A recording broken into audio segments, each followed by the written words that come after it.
Welcome to the broadcast. I'm the Reverend Dr. Mark Stenberg, Senior Contributing Editor. And I'm the Reverend Russell, and this is, it's Lent 1, and we're coming to you from the heart of the Empire, third floor of the Empire Building in downtown St. Paul. In thawing St. Paul. In thawing St. Paul. It's Lent now. It's Lent, and Looking pretty good. Yeah, it's getting high of 12 degrees. Yeah. And Happy Lent to you all. Wipe the smudges off your forehead. Yeah, did you have a nice... I've never seen anyone with that tattoo. Like somebody would get a tattoo. Wouldn't that be a great tattoo? The ashes? Well, I mean, yeah. I think so. I mean, if you were going to get a tattoo on Yeah. your forehead. Yeah. A little Charles Manson-y, but... Perhaps. Yeah. We just say Manson-y Oh, these days. Oh, yeah. Dude, that's Manson-y.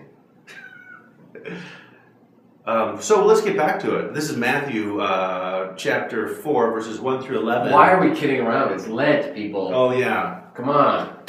And Lent is Get traditionally... your Lent on. Lent is traditionally a time of privation.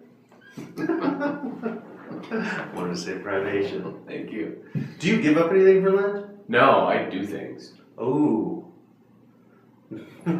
Like volunteer at the homeless shelter? Like I eat chocolate. Oh, eat more meat? Yeah.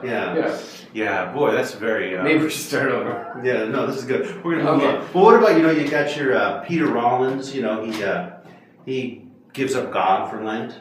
Oh, nice. Yeah. It's so death of God. Yeah, so...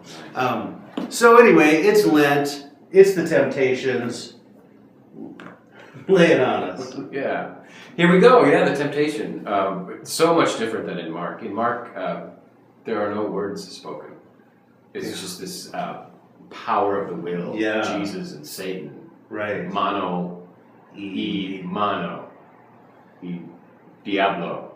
Hand to hand? I don't know. Anyway, but in Matthew, there's this dialogue. Yeah, and you have the tempter, right? You have the accuser, the tester, the accuser, yeah. the tempter. Not like Satan representing all the evil personified. It's someone from God's heavenly court coming down there, like in Job. In Job, yeah. Yeah.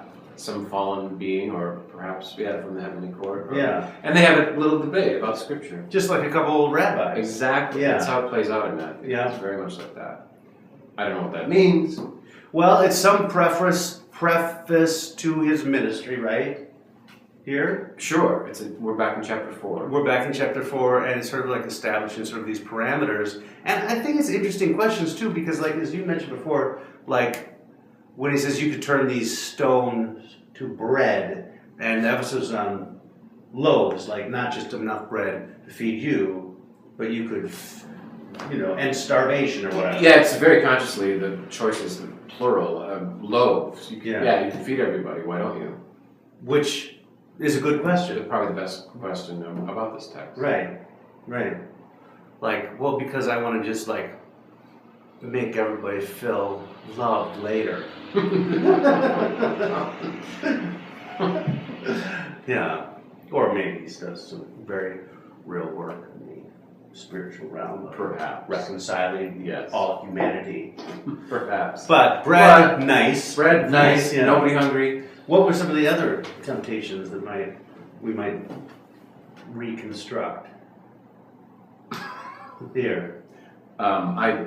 They are. Am I leaning on your notes? No. I'm sorry. I don't know. Throwing him, what's that? The temple. Took him to the holy city and placed him on the pinnacle of the temple, saying to him, "If you are the Son, throw yourself down, for it's written, he will command his angels." There's really no pinnacle. Didn't have a steeple on it. That's what I always picture in my mind every single time. He takes him to the steeple on the temple. Yeah. But they did not have him. No. What is that all about? I don't know. And again, with your anti-empire reading and your understanding of the temple, does that play in somehow? Maybe this is supposed to. Yeah. The reference to the Roman eagle. Yeah. Right. I don't know. To align yourself with. Yeah.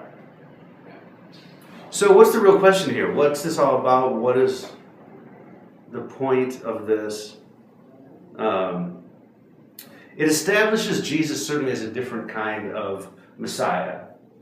Mm-hmm. One that's not going to Well, and in Matthew, it's an undoing of the fulfillment of the people following God. Yeah. He's doing the very things that they didn't do. Right. Exactly. Yeah. You mean like in the wilderness? Yeah. And all that stuff. Exactly. Yeah. Yeah, that's really good. I remember hearing about that now. That is, he's sort of the places where they failed the temptation or the test in the wilderness. Jesus is not making that same thing. Right. He's going back and correcting history. Yeah. Yeah. Yeah. And then he'll give them all the kingdoms of the world. That seems tempting. It would have been an easy way to get his job done on earth. Right. I used to always think of that too. Yeah, but Jesus isn't going to let him do that because he's going to do it another way where he doesn't have all the kingdoms in the world. Well, I don't know. Like, why? That does seem like a good way of doing things. Yeah. Yeah. You're not going to trick me into feeding people and having just societies all over the world. It's it'd be nice to see the gospel, if it would have been a different way. Like if he would have said, yeah, that's a good idea. I think we could easily construct that. Yeah, right. We won't do it now. No. But let us know how you preach on this. Please There's so much here. Please post if you find some gold, share it with us. Yeah, so we can do it. All right. See you next week. Bye.